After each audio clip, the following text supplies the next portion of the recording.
après la mosquée. Lieu de passage, temporalité provisoire, désaffecté, ce qui veut dire défunt, de certaine manière, avec ce goût de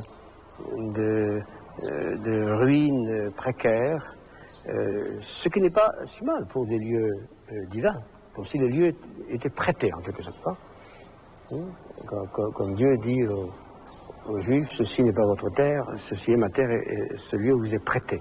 Eh bien, les synagogues, les mosquées, les églises, tour à tour, avec la violence, naturellement, d'expropriation que vous imaginez, tour à tour, se prêtaient, se retiraient et, par conséquent, se laissaient hanter par la mémoire d'une autre religion et d'un culte qui a dû s'exercer dans les mêmes lieux, qui restent impassibles comme lieu, mais qui ont vu passer, naturellement, et entendu tant de prières en tant de langues, toujours au Dieu un, unique.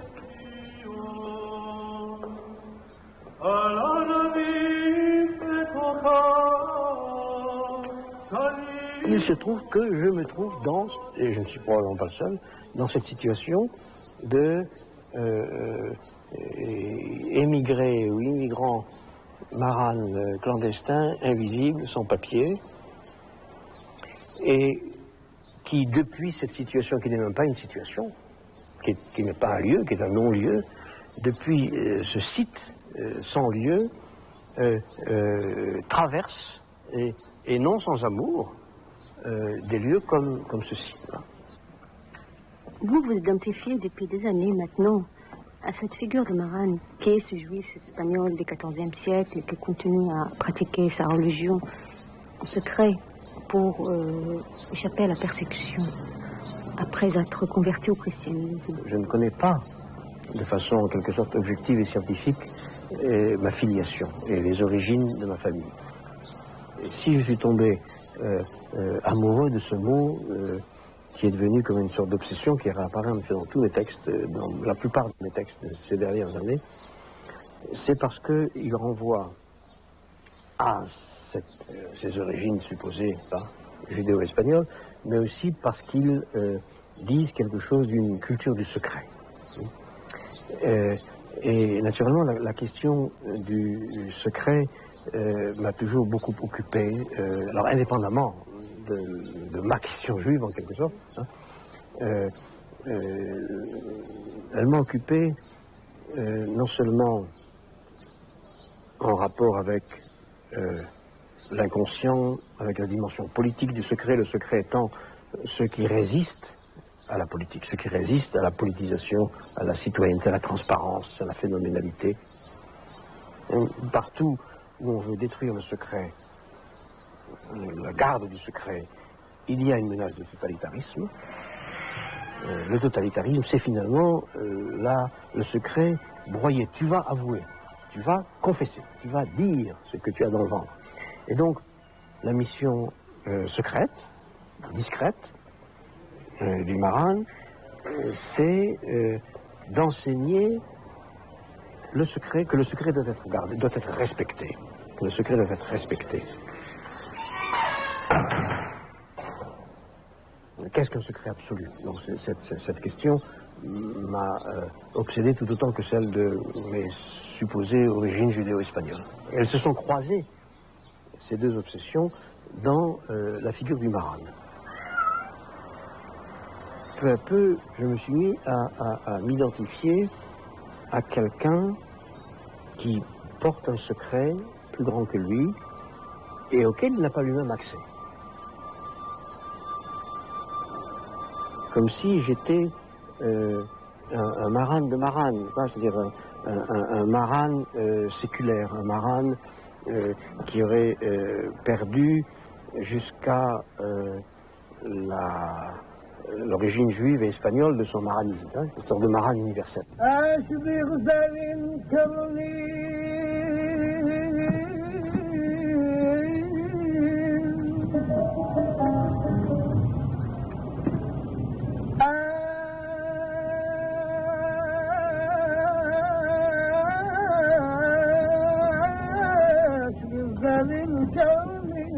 صدمك الوالد تركوا مكان في ظني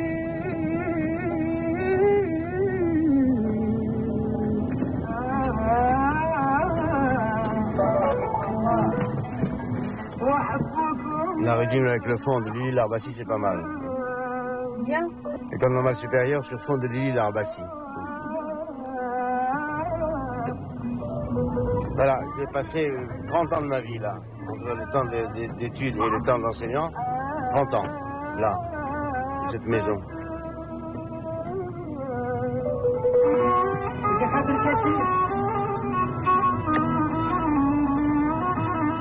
Et j'ai enseigné dans cette salle là derrière aussi pendant 20 ans.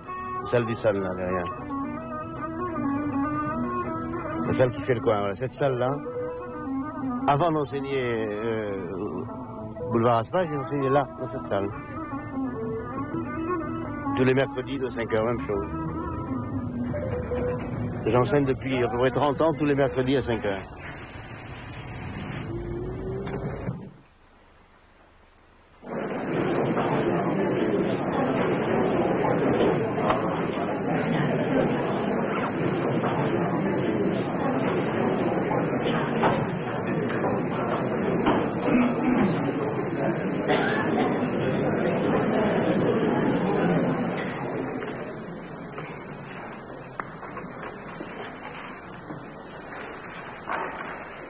J'avais ouvert la première séance en prononçant sans autre contexte et sans phrase « pardon ». Un seul mot, pardon. Un pardon doit-il être nommé et même entendu, audible, visible, phénoménal en un mot, ou au contraire, secret, silencieux, muet, tu, indicible, inapparent, solitaire. Autrement dit, devrait-il y avoir ou non une théâtralité, une mise en scène, voire une obscénité possible de la scène du pardon? Celui-ci doit-il se présenter ou doit-il, au contraire, se retirer? Allons donc voir au théâtre, nous y sommes, allons voir et entendre. Acte 1, scène 1, des personnages, 4 hommes, ils sont tous, d'une façon ou d'une autre, ces hommes, des hommes, de confession chrétienne et protestants. Les 4 personnages présents, je rappelle, Hegel, Mandela, Clinton et Tutu, en savent tous un brin sur le pardon, l'amnistie, le parjure, le repentir, la réconciliation, et nous les écouterons témoigner. Mais le rideau n'est pas encore levé, on entend une voix off avant de recommencer, et elle parle allemand, bien sûr. Je prends d'abord Hegel à la lettre.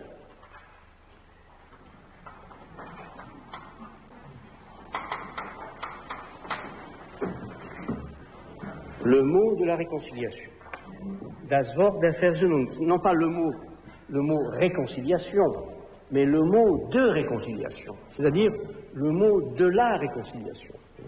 Comme on dit, le mot par lequel on engage la réconciliation, par lequel on offre la réconciliation en tendant la main, le premier.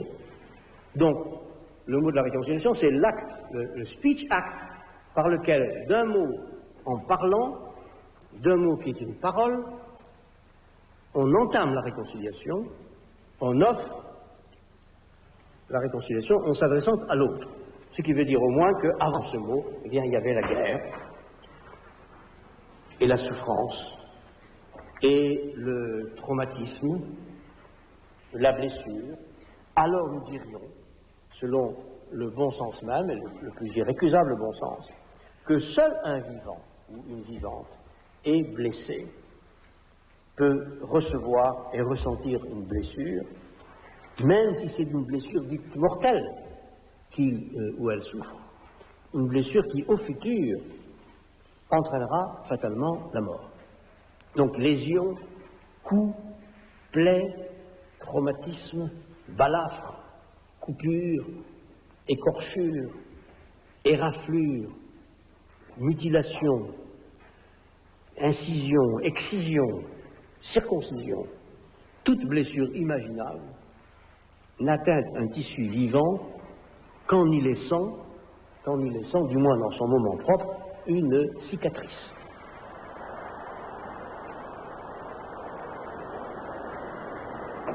Et même si blessure est une figure biologique pour parler d'un mal ou d'une souffrance psychologique, ou morale, ou spirituelle, comme on dit, ou fantasmatique, eh bien, il n'y a de sens au pardon et à la réconciliation que là où la blessure a laissé, ou a pu laisser, un souvenir, une trace, donc une cicatrice à guérir ou à apaiser, à penser.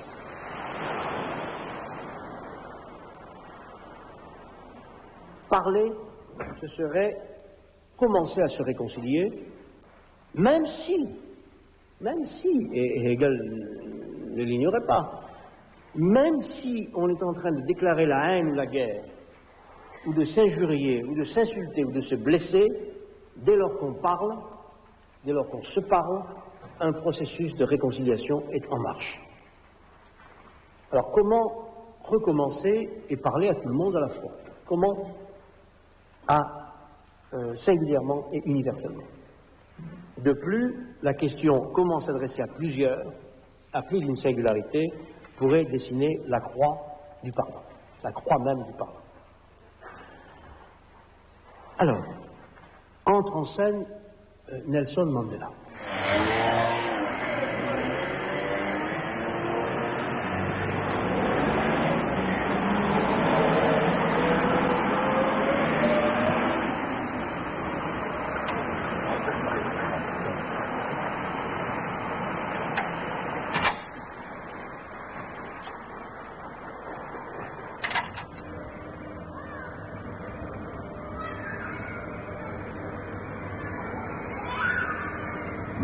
Moi, je connais Jacques depuis 69, je crois.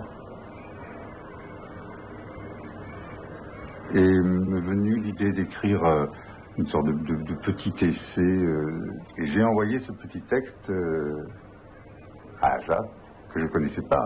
Et j'ai reçu une réponse qui m'a beaucoup étonné.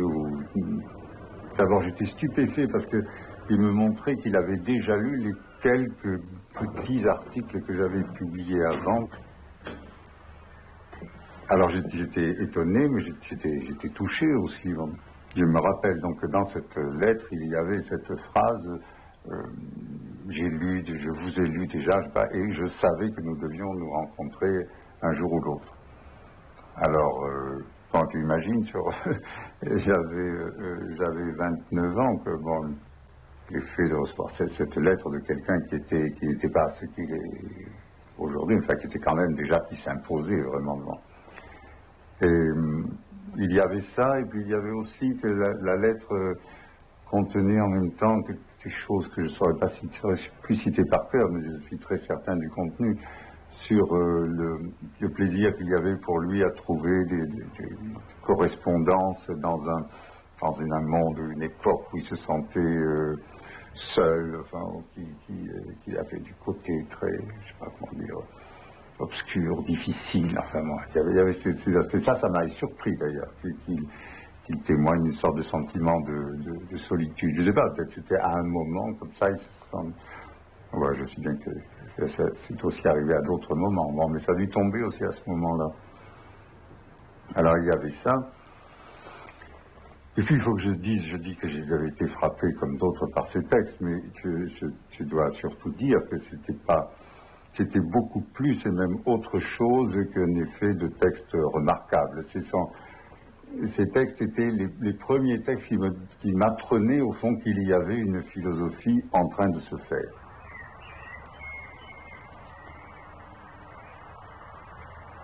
Je trouve que moi j'ai une grève du cœur, et jusqu'à aujourd'hui encore, je n'ai jamais rien écrit en particulier sur cette grève.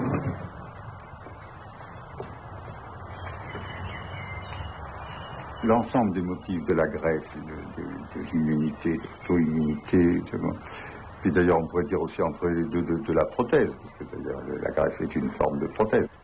Au début, c'était surtout en effet la greffe. La greffe a été un des mots, une des figures et un des concepts majeurs de Derrida, et tout cet ensemble correspond à cet axe qui est peut-être au fond l'axe majeur de son travail, c'est-à-dire on pourrait l'appeler l'axe de l'hétérogène en général, donc de l'hétérogène qui est dans le rapport de soi à soi, au fond. Tout part de là, je dis, tout part de là dans la voie du phénomène, de l'hétérogénéité au cœur de la supposée idéale homogénéité du soi ou du sujet.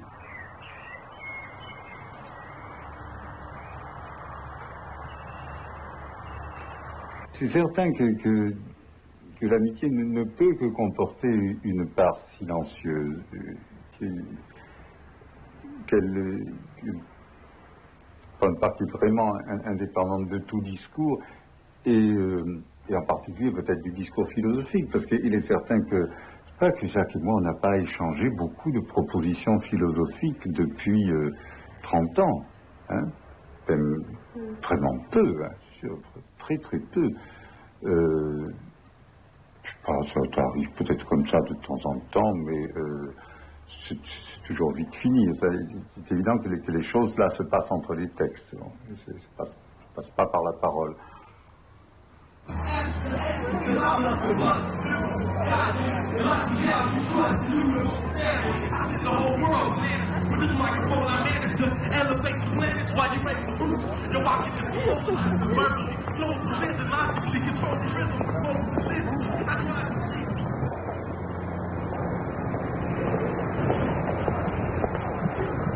This year, the seminar of this year consists in analyzing in what way the Christian schemes are prevailing in the world, even beyond the Christian cultures, even in Japanese, India, and so on. In a culture in which Christianity is present and sometimes dominantly present, and I try to understand what's going on. My language is marked by a number of Christian seals, so to speak. Seals. It is sealed. Well, Christian means also Jewish, in a certain relation to Judaism, to Islam, so what I call Abrahamic tradition. So Abraham is, my discourse is sealed by this complex Abrahamic tradition.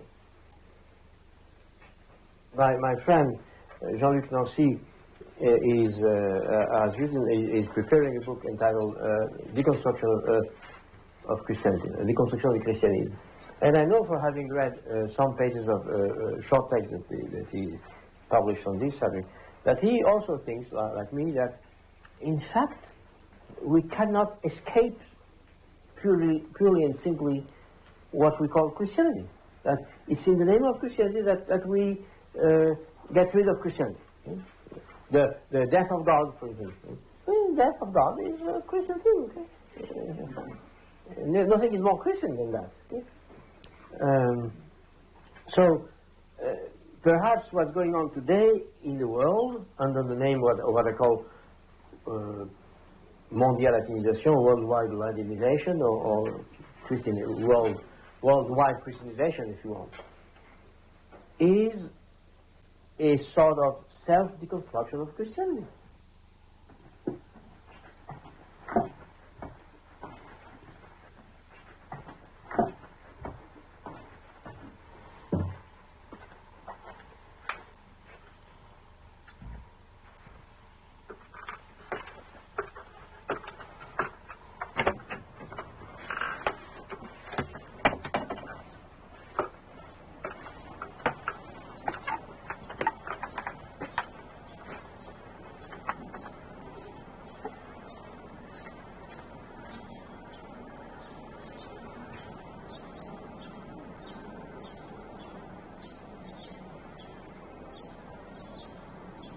Ces étagères n'étaient pas là. Il y avait donc une table là, et c'était mon seul lieu de travail. en dehors des... ce que j'appelle un peu le magasin, c'est-à-dire des textes de moi en plusieurs exemplaires, des traductions, etc. Il y a quelques grands corpus philosophiques. C'est comme ça, c'est une stratification qui s'est faite de façon empirique. Hein. Par exemple, Hegel est là, Heidegger est là, Husserl est là. Le sublime fait référence à ce qui est juste sous le... oui, à la fois haut et sous. Il y a un côté comment dire, sous-marin, souterrain et sous-céleste dans ce lieu, et en même temps, c'est le plus haut possible. Donc, je ne veux pas justifier ce mot qui me paraît assez commode, donc je l'appelle mon sublime. C'est aussi le lieu de la sublimation, le lieu de la retraite, de l'écriture, où je me retire en m'élevant à peu de frais. C'est une cachette, quoi. Hein. C'est une cachette sublime. Je jette par le haut, voilà, au fond. Le sublime, ça veut dire ça aussi. Hein. Parce qu'on refoule vers le haut aussi. Hein. On peut refouler vers le bas, refouler vers le haut. Et refouler par le haut et sublimation, c'est souvent un peu la même Mais chose. vous vous refoulez aussi par le bas parce qu'il y a cette cabane dans les Je arbres. refoule de tous les côtés. Je refoule par le haut, par le bas, à droite, à gauche, devant et derrière. Ouais. Tout ça, ce sont des papiers. Des papiers, c'est-à-dire des courriers ou seulement des Non, pas des courriers, des manuscrits, des... Je ne sais pas si vous pouvez entrer là. C'est un... En disant chaque fois qu'un jour je me fais... Des travaux d'étudiants aussi, ou des thèses, ou des manuscrits, que je ne jette à peu près rien. Donc, comme il n'y a plus de place à la maison,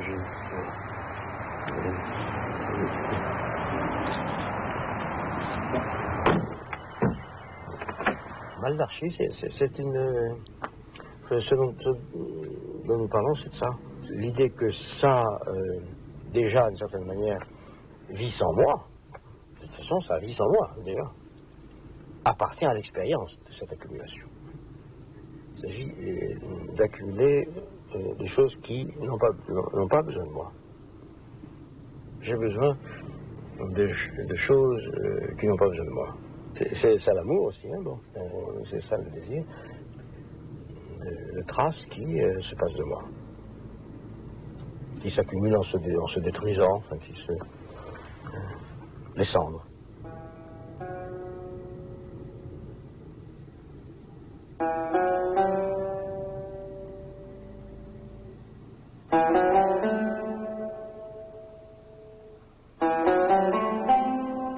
Partout où l'inscription laisse une marque dans le corps et une marque qui travaille, je dirais, à l'inconscient, qui n'est pas simplement justement une mémoire, une remémoration consciente. Partout où ce que j'ai appelé la trace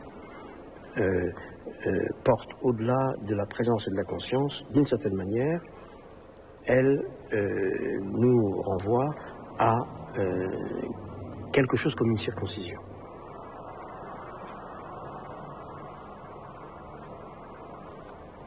En ce lieu, il n'est pas n'importe lequel, hein, ce qui entoure le pénis, qui est en même temps donc un lieu de désir, d'érection.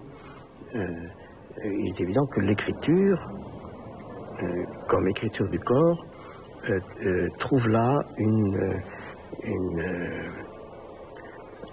son lieu, un événement dans lequel le sujet dissymétriquement reçoit la loi, avant même de parler, avant même de choisir son appartenance. Il est marqué par la communauté, et quels que soient les mouvements de dénégation, d'émancipation, de libération qu'il pourrait éventuellement avoir à l'égard de cette communauté, cette marque demeure.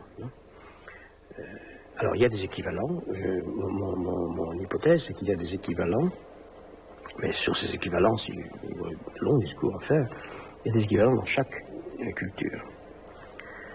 Et là, On pourrait parler d'une sorte de circoncision métaphorique, allégorique, tropique. Hein. Mais partout où il y a, c'est en tout cas ce que j'essaie de marquer, partout où il y a traces, coupures, incisions, inscriptions, marques dans le corps, on retrouve une figure de la circoncision.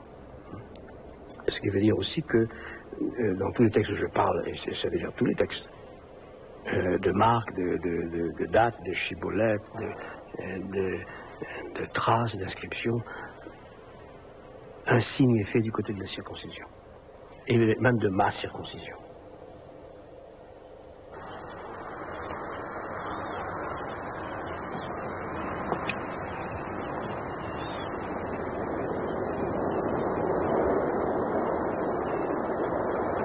J'accumule au grenier mon sublime document, iconographie, notes, les savantes et les naïfs, les récits, des rêves, pour les dissertations philosophiques, la transcription appliquée des traités encyclopédiques, sociologiques, historiques, psychanalytiques, dont je ne ferai jamais rien sur la circoncision dans le monde, et la juive, et l'arabe, et les autres, et l'excision en vue de ma seule circoncision, la circoncision de moi. Alors moi je souhaite qu'on lise ça, que ce soit lu. Oui. Alors maintenant j'enchaîne. D'une part le mot sublime, et sublime signifie à la fois ce qui se trouve justement au-dessus et près du ciel, et en même temps le lieu d'une sorte de sublimation vers lequel je montais ou montais tous mes rêves d'écriture, et dans lequel en effet j'ai accumulé pendant des décennies du matériau, des textes, des documents, en vue de ce grand livre sur la circoncision dont j'ai su dès le départ que je n'écrirais pas, en tout cas que je ne pourrais pas y mesurer un texte satisfaisant.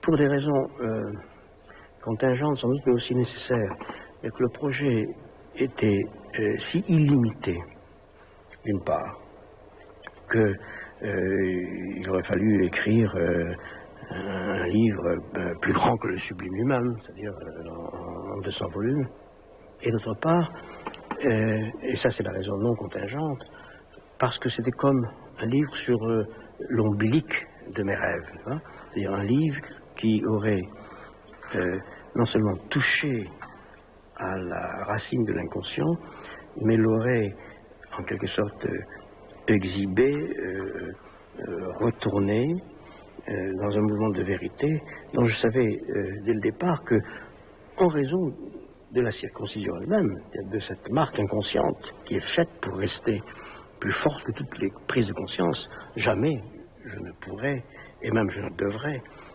l'exhiber au grand jour. Donc je savais dès le départ que c'était un projet qui courait à l'échec, et dont je ne laisserai en quelque sorte qu'une sorte de ruine ou d'archives dispersées ou de signal, de lueur qui de loin annoncerait ce que j'aurais pu vouloir faire si, etc. etc. Si.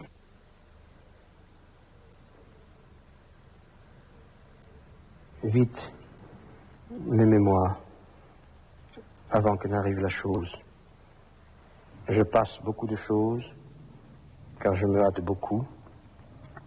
Accueille mes confessions, mes actions de grâce, mon Dieu, pour d'innombrables choses, même quand je les tais. Mais je ne passerai rien de ce qu'en moi conçoit mon âme sur ta digne servante, celle qui m'a conçu pour me faire naître, et de sa chair à la lumière du temps et de son cœur à celle de l'éternité. Je vais dire les dons, non pas les siens, mais les tiens, en elle. Et comme en lui, en toute hâte, je confesse ma mère. On confesse toujours l'autre. Je me confesse veut dire, je confesse ma mère veut dire, j'avoue faire avouer ma mère, je la fais parler en moi, devant moi, d'où toutes les questions au bord de son lit, comme si j'espérais de sa bouche la révélation du péché, enfin, sans croire que tout revienne ici à tourner autour d'une faute de la mère en moi portée, dont on attendrait que j'en dise si peu que ce soit, comme le fit Saint Augustin du goût subreptice de Monique, Jamais, vous entendez, jamais. La faute restera aussi mythique que ma circoncision. Devrais-je faire un dessin?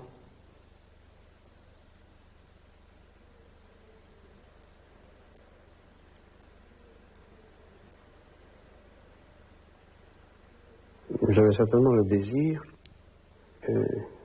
de lire ce texte tel que je l'ai écrit, comme dans le temps où je l'ai écrit, en face de ce tableau, tout près de ce tableau. L'enterrement d'Orgas, du comte d'Orgas, le titre déjà libère toutes sortes de rêves. Il se trouve que, en 89, c'est la première fois où je suis venu à Tolède, ma mère était, dirais-je, mourante.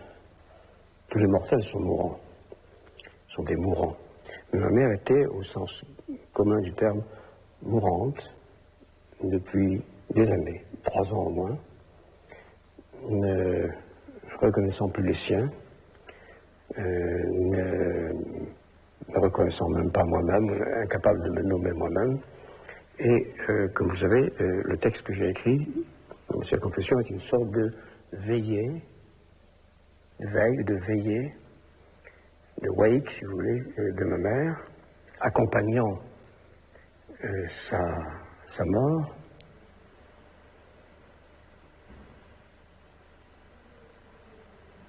Oui. Est-ce que je peux ajouter quelque chose, une phrase? Ce que je voulais souligner, qui est dit dans le texte, que je voudrais souligner, c'est que le jour où j'ai découvert ce tableau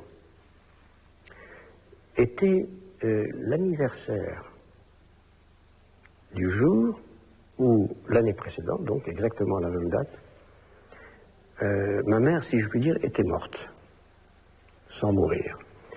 On m'avait, je le raconte ailleurs, on m'avait appelé, j'étais à Paris, on m'avait fait venir en me disant c'est fini. Et donc j'ai pris l'avion, préparé donc à l'enterrement de ma mère. Et puis, quand je suis arrivé à l'hôpital, elle avait repris connaissance, c'était une sorte de résurrection. Elle avait traversé la mort, donc d'une certaine manière, le jour où j'ai découvert ce tableau à Tolède, c'était l'anniversaire de la mort passée, de la résurrection de ma mère. Comme si je revenais de ce voyage sans savoir, et c'est le temps même de ce texte qui s'appelle Ses Confessions, sans savoir si sa mort ne viendrait pas interrompre une phrase ou une composition de ce texte. Hein.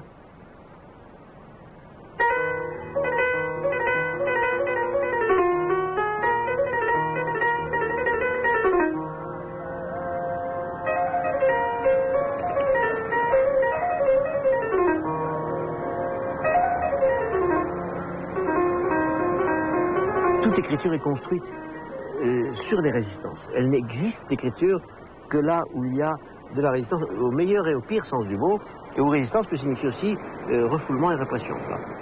Je contiens, je confine par le geste même qui libère. Donc je peux libérer des forces d'écriture inouïes ou inédites, mais même cette libération n'est possible que là où, au moment où on transgresse et libère, on est en train de construire des digues, on est en train de construire des résistances, des structures qui vont protéger la possibilité de la transgression.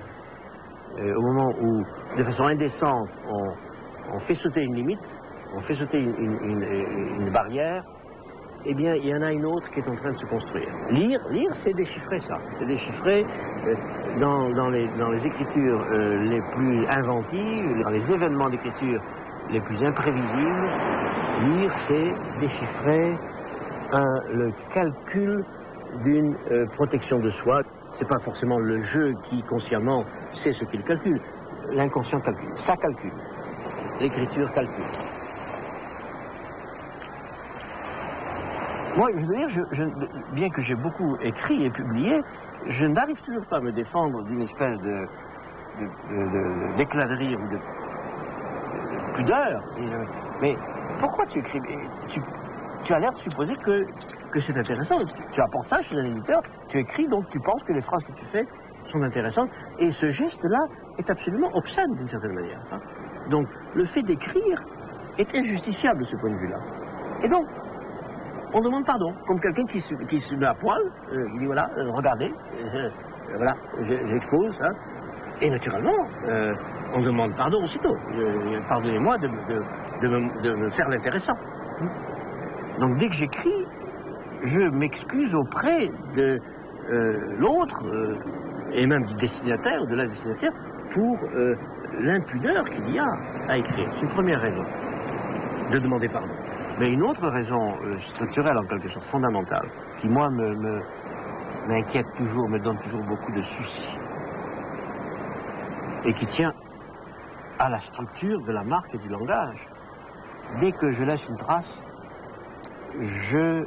j'efface la singularité du destinataire. Même si je laisse un mot secret, écrit en secret, disant à quelqu'un, voilà, je t'aime, c'est toi. Ce mot est destiné à toi uniquement. Je sais que dès que ce sera écrit et formulé dans une langue, en tout cas lisible, dès que la trace sera déchiffrable, elle perdra l'unicité du destinataire ou de la destinataire. Donc on dit, dès que j'écris, je nie en quelque sorte ou je blesse l'identité ou l'unicité du destinataire. Je ne m'adresse plus à telle ou telle personne. Je m'adresse à n'importe qui. Donc je suis tout le temps dans la trahison. L'écriture est une trahison de ce point de vue-là. Et donc, puisque je trahis en écrivant, je parjure en écrivant, eh bien, je ne peux pas ne pas être en train de demander pardon pour le parjure qui consiste à écrire, qui consiste à signer.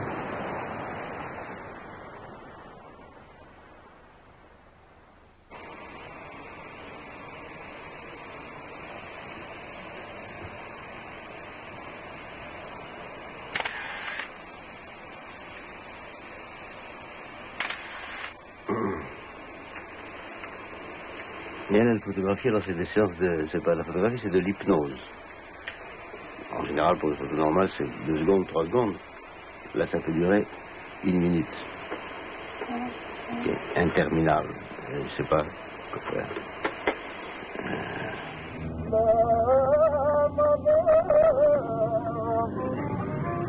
La voix d'un des 5 maîtres que Robert Castel vient d'évoquer, Cherlonzino, dans un enregistrement de 1906.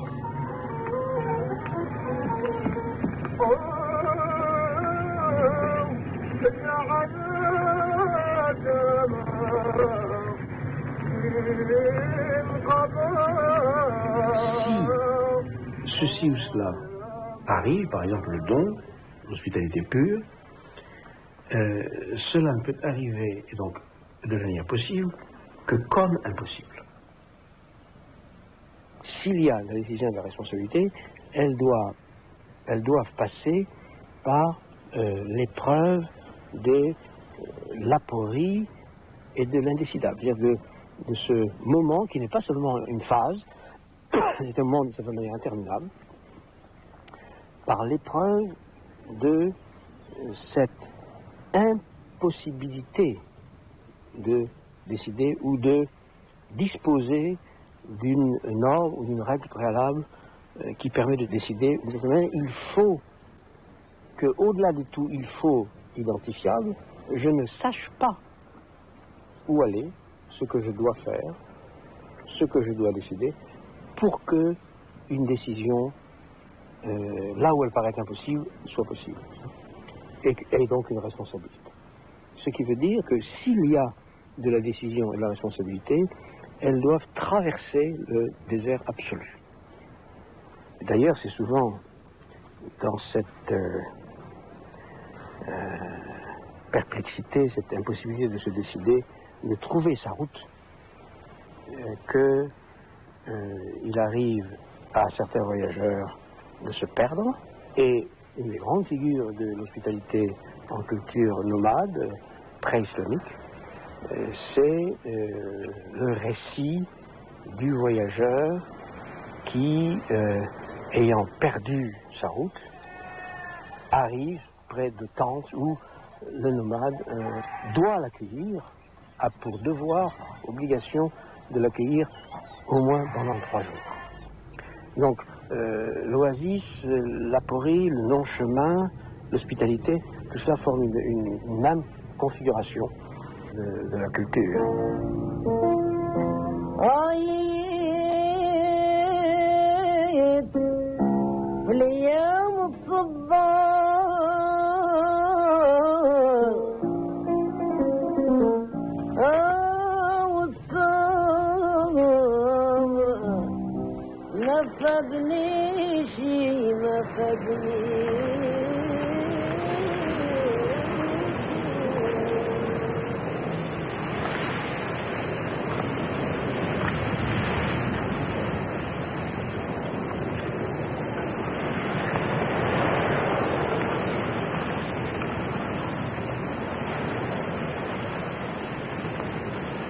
J'ai fait l'expérience de ce qui aura pu être, d'une certaine manière, le contraire de l'hospitalité, de la part du pays et de la police qui m'arrêtait, de la part des gardiens de prison qui menaçaient de me frapper, etc. Donc c'est le contraire de l'hospitalité. Et pourtant, dans la prison même, malgré le peu de temps que j'y ai séjourné, j'ai fait par 2 fois l'expérience d'une hospitalité dont le souvenir me reste très précieux, très cher.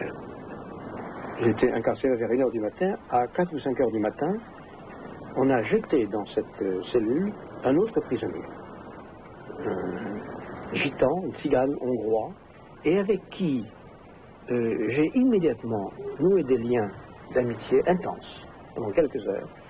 Et il m'a initié à un certain nombre de choses, se proposant de s'occuper de laver les murs, parce qu'il fallait laver les murs, il fallait faire un certain nombre de gestes que les gardiens de prison nous commandaient de faire. Donc, pour dire les choses trop vite, pendant les quelques heures que j'ai passées avec cet homme, cette petite prison, j'ai fait une expérience d'amitié et d'hospitalité, telle que dans cette petite cellule, cet homme qui connaissait la prison mieux que moi, m'y a reçu. Je commençais à rêver que cette prison me serait hospitalière. Et puis, malgré, encore une fois, la violence, la souffrance, parce que c'était quand même extrêmement cruel ce moment-là, il y avait quelque chose en moi, ça je l'ai dit quelque part, je ne sais plus où, quelque chose en moi qui répétait cette scène, qui vivait cette scène comme une répétition, comme si je l'avais désiré, comme si je l'avais anticipé, comme si je me laissais accueillir par quelque chose qui, au fond, avait déjà eu lieu et que je recommençais. Et cette répétition était comme un certain désir qui relève de l'hospitalité. J'étais accueilli dans un lieu qui était déjà préparé en moi. Hein. Au fond, comme si j'avais tout fait pour aller me faire emprisonner. D'ailleurs, quand on reconstitue l'enchaînement qui m'a conduit dans cette prison, tout se passe comme si j'avais tout fait toutes les imprudences qu'il fallait pour qu'on m'arrête et qu'on me mette en prison. Et donc il y a là une répétition où il y a un mélange de torture, de souffrance, dont je ne veux pas trop parler, mais aussi de jouissance. Aussi de jouissance à cause de la répétition. Il y avait quelqu'un en moi qui disait c'est bien, ça n'arrive qu'à moi, et au fond je reconnais tout ça. Je retrouve un certain logement psychique, une certaine attente. Voilà, j'attendais ça d'une certaine manière.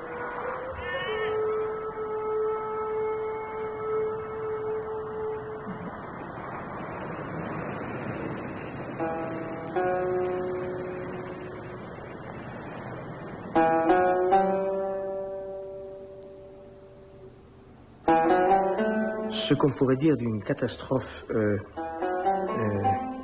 constitutive de l'hospitalité, c'est qu'il n'y a d'expérience de l'hospitalité pure que là où une certaine catastrophe advient. Donc, il faut penser que l'hospitalité qui mérite ce nom est une épreuve catastrophique contre laquelle, malheureusement, même les personnes et les nations et les communautés les plus hospitalières se protègent. Et se protègent par la loi, par le contrôle des frontières, par ce qu'on appelle les bonnes mœurs. C'est pourquoi l'hospitalité pure n'est pas une catégorie de la politique, ni même du droit, hein, pas plus que celle du pardon. L'hospitalité limitée peut être une catégorie du droit. Elle était inscrite dans des conventions juridiques internationales, tandis que l'hospitalité pure dont nous parlions tout à l'heure, l'hospitalité de catastrophe, disons, est hétérogène à la politique et au droit. Il n'y aura pas de politique ni de droit ouvert à l'événement de la catastrophe, par définition. Mais ça ne veut pas dire qu'il faille renoncer au droit et à la politique. Il faut réaménager, voilà, le droit et la politique. Partout où le nous serait une espèce de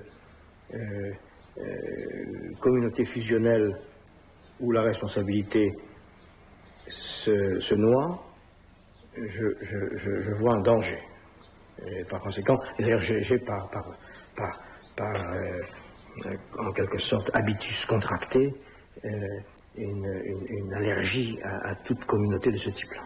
Mais en revanche, j'appellerais un nous, disons, acceptable, un nous fait d'interruption, un nous où ceux qui disent nous savent que ce sont des singularités qui entraînent un rapport interrompu. Eh bien, ça ne nous empêchera pas, non seulement ça ne nous empêchera pas de dire nous, et de nous parler, et de nous entendre, mais la condition pour que nous nous parlions et nous nous entendions, c'est que cette interruption du rapport demeure. Imaginez la proximité la plus grande possible entre deux êtres, hein. L'amour, l'expérience érotique,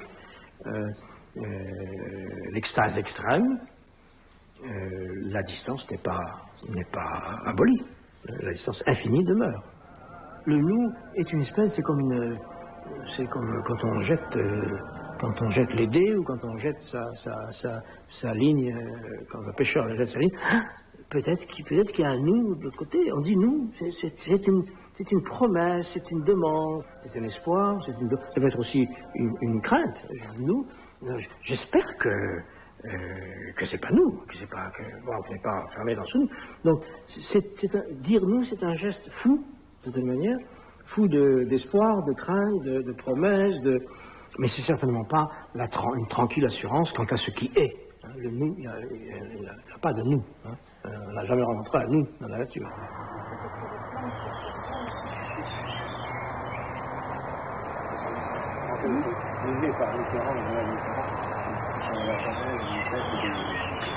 Les sépultures des chats, là, on avait déjà filmé. Oui, c'est vrai. Ils sont là. On a des tombeaux de chats.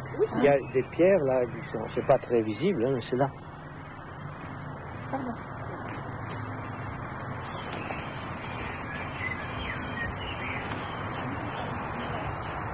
C'est en fait un plat algérien dans lequel on faisait cuire des galettes.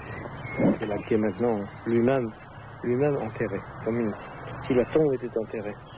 Et le 13, c'est celui-là, hein? Ça, c'est celui-là. Ça, c'est déjà une vieille tombe, ça, c'est une tombe de l'année dernière, oui, c'est l'année dernière, c'est Lucrèce, que vous avez connu. Ouais. Ça, c'était le gros chat noir.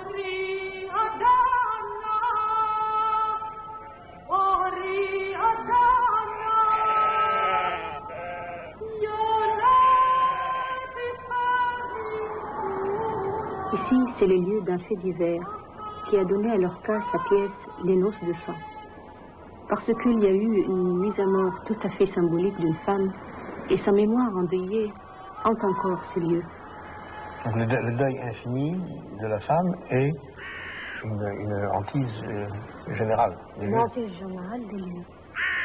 Ce que je voulais suggérer en parlant des différences sexuelles au pluriel, c'est que chaque fois, il y a comme une tresse de voix,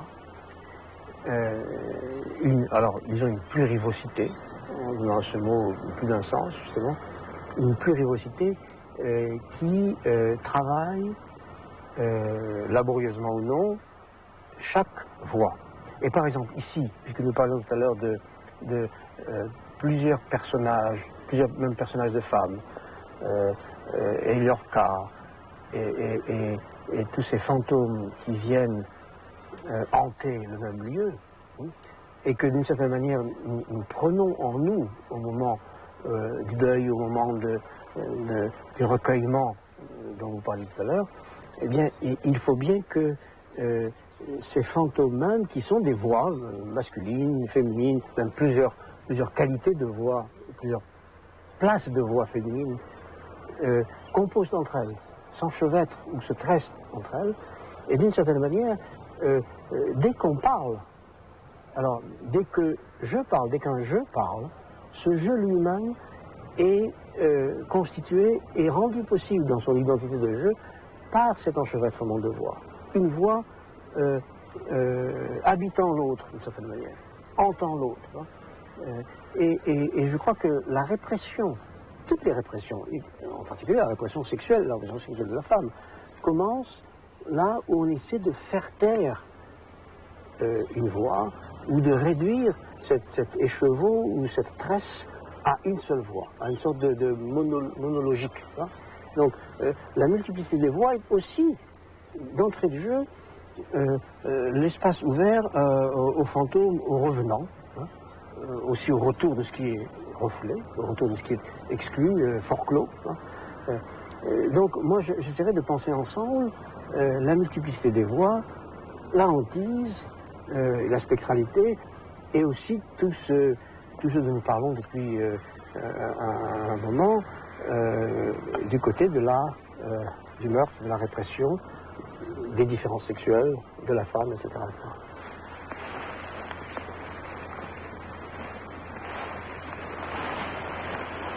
Et pour que cet espace démocratique s'ouvre, il faut qu'en chacun, citoyen ou citoyenne, il faut qu'en chacun, cette multiplicité de voix soit autant que possible libérée. Il faut que le citoyen et la citoyenne traitent bien au-dedans ces problèmes de voix, de différences sexuelles, de fantômes, etc., pour pouvoir les traiter comme il se doit au dehors. Si je suis tyrannique au-dedans de moi, j'aurais tendance à l'être au dehors. C'est pourquoi la politique, ça passe aussi par une espèce d'auto-analyse, par une sorte d'expérience de soi. Si on ne traite pas bien son inconscient, ou si une auto-analyse n'est pas toujours en train de se faire, l'exercice de la responsabilité politique en souffrira.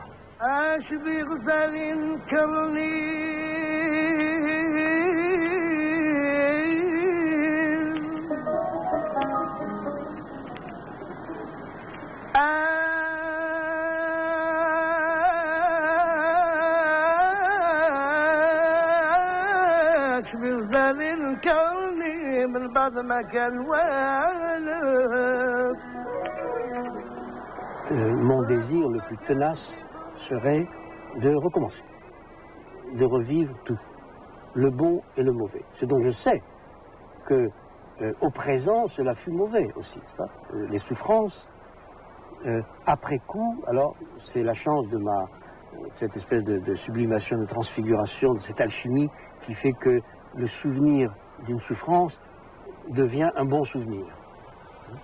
Donc j'aurais envie de répéter, et c'est cela l'ombre de la mort, la peur, l'angoisse et la tristesse de la mort qui vient, c'est que j'aurais envie de recommencer encore et encore et encore les mêmes choses, sans même avoir à en inventer de nouvelles.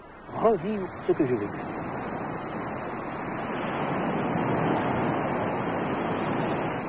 Là où la bénédiction s'arrête, et voilà la nuance ou la précision que je voulais apporter, c'est que quand quelque chose du passé, bon ou mauvais, qui fut bon ou qui fut mauvais au passé, continue aujourd'hui et continuera demain à porter des fruits ou avoir des résultats négatifs, que le négatif continue de proliférer, de vivre, voire de me survivre, voire risquer de me survivre, à ce moment-là, non, je ne veux pas recommencer. Et donc, quand le mal a un avenir, quand le mal passé a un avenir, si je peux dire, hein. À ce moment-là, je ne dirais pas que je maudis, mais je ne bénis plus. Je ne bénis plus. Ce qui est tragique dans l'existence, et pas seulement la mienne, c'est que la signification de ce que nous vivons, et quand on a une vie assez longue, ça fait beaucoup de choses, hein, la signification de ce que nous avons vécu, elle ne se détermine qu'au dernier moment, c'est-à-dire au moment de la mort, si vous voulez, c'est-à-dire jusqu'au dernier moment, il ne peut se faire que ce que j'ai vécu, cru vivre comme une chose belle, bonne, noble,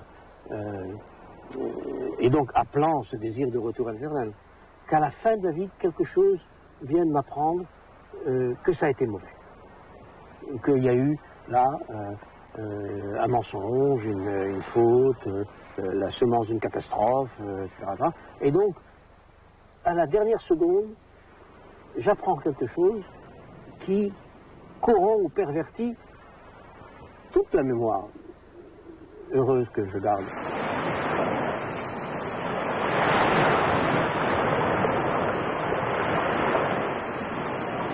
J'aurais voulu annoncer à G, ma mère, qui depuis toujours ne m'entend plus, ce qu'il faut savoir avant de mourir, à savoir que non seulement je ne connais personne, je n'ai rencontré personne, je n'ai eu dans l'histoire de l'humanité idée de personne, attendez, personne qui ait été plus heureux que moi, et chanceux, euphorique. C'est vrai, a priori, n'est-ce pas, ivre de jouissance ininterrompue.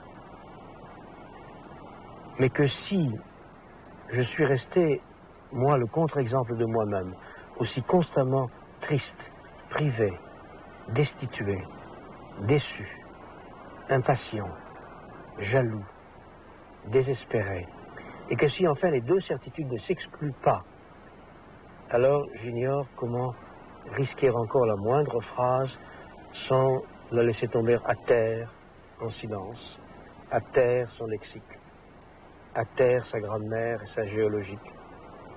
Comment dire autre chose qu'un intérêt aussi passionné que désabusé pour ces choses, la langue, la littérature, la philosophie, autre chose que l'impossibilité de dire encore, comme je le fais ici, moi, je signe.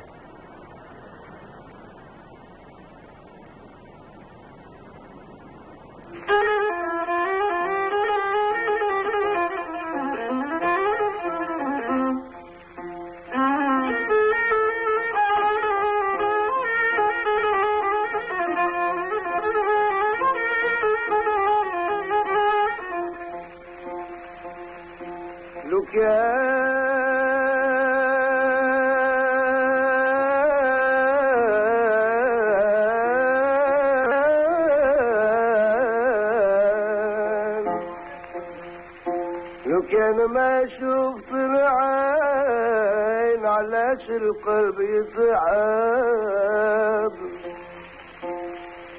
ما ينسى تعز الدين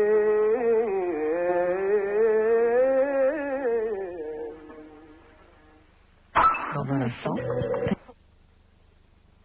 Le dernier représentant de ceux qui furent classés penseurs de 68, les Althusser, Lacan, Foucault, Barthes, Deleuze, même si 68 ne fut pour eux qu'une chambre d'écho. C'est en effet en 1967 que paraissent les 3 livres fondateurs de sa pensée où se dessine la notion de déconstruction, l'écriture et la différence, la voix et le phénomène et de la grammatologie. Un point d'orgue pour ce pied noir né en Algérie en 1930, dont les étapes furent normales sup, l'agrégation et très vite l'Amérique. Aux États-Unis, Jacques Derrida devint une star de la philo grâce à son concept de déconstruction dont on usa et abusa. En France, il crée le Collège international de philosophie, toujours en marge du système universitaire, et s'engage à gauche pour Lionel Jospin en 1995 ou récemment en faveur du mariage homosexuel. À 74 ans et autant de livres, Jacques Derrida s'en est allé à quelques jours de la parution du cahier de Lerne qui lui était consacré. Et sur cette fameuse déconstruction, il reste cette voix qui part d'une idée, d'une institution ou d'un mot comme amour. Une première question qu'on pourrait poser, et là je dévie un peu, c'est la question de la différence entre qui et quoi. Who and what. Est-ce que l'amour est l'amour de quelqu'un ou l'amour de quelque chose. J'ai rien à dire de l'amour. Rien. À moins que vous me posiez une question. Je ne veux pas traiter la question de l'amour. Je ne suis pas capable d'improviser des généralités sur l'amour, comme ça.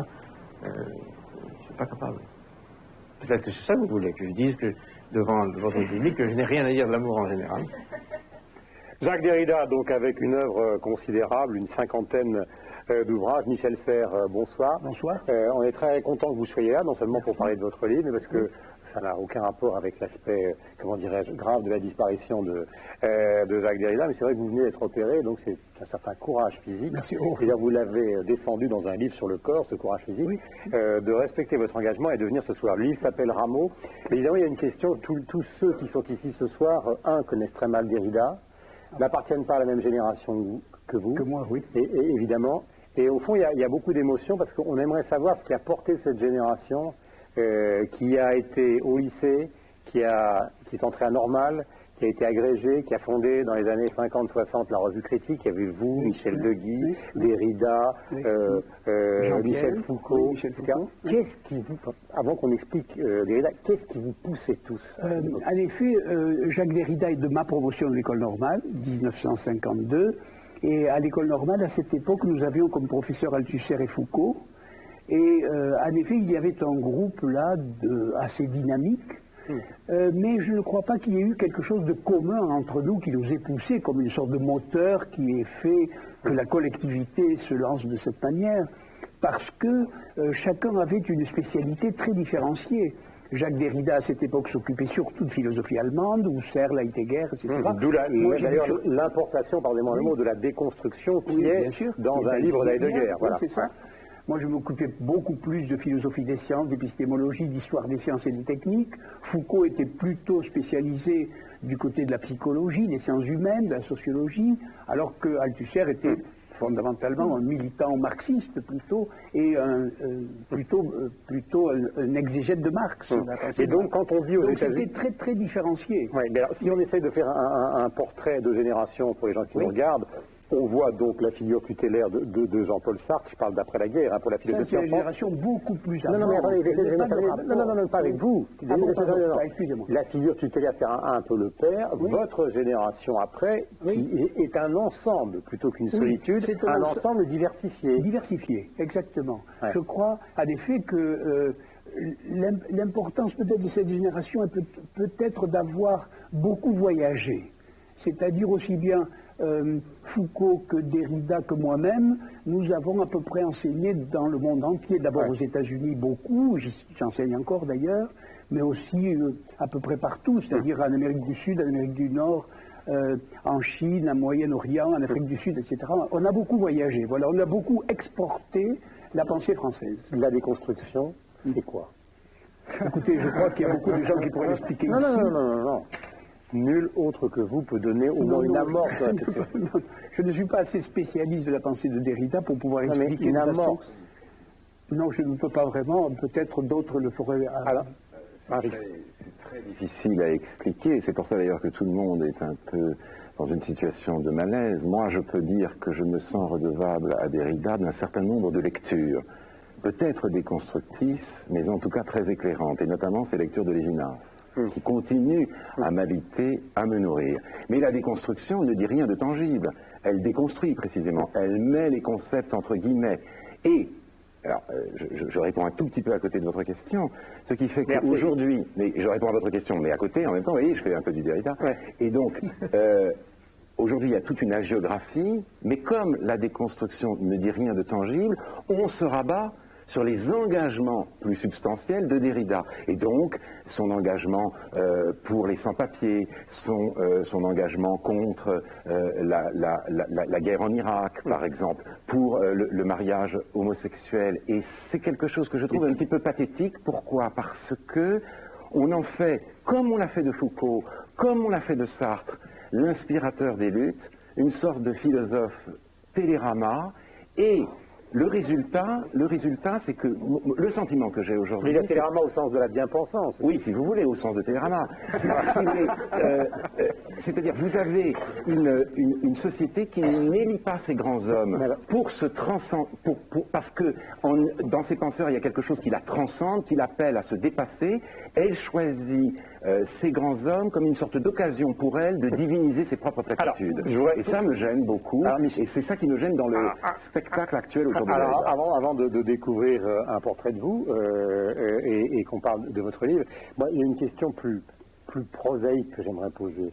Je me souviens dans les cours de philosophie, il y a des années, on parlait à propos de Nietzsche de la philosophie au marteau, c'est-à-dire Nietzsche qui préconisait ça. Est-ce que ça veut dire que dans l'idée, j'essaie d'avancer sur la déconstruction de Derrida, il y avait quand même cette envie de faire exploser non pas la société bourgeoise, mais la culture bourgeoise, ou en tout cas de la découper? Je ne crois pas que la philosophie au marteau veuille dire le marteau avec lequel le forgeron frappe sur l'enclume, mais ça veut dire simplement le marteau qui permet de frapper sur une corde tendue pour écouter exactement le son et savoir s'il est juste ou s'il est faux. Et par conséquent, la philosophie au marteau, ça veut simplement dire quelque chose dans la justesse de l'ouïe ou de l'oreille. Vous voyez, ça ne veut pas dire du tout détruire, ça veut dire simplement écouter ce qui est juste. C'était une question pour féliciter la complexité de cette réponse. D'ordre musical que d'ordre du forgeron. Absolument, mais la complexité fait partie de notre monde.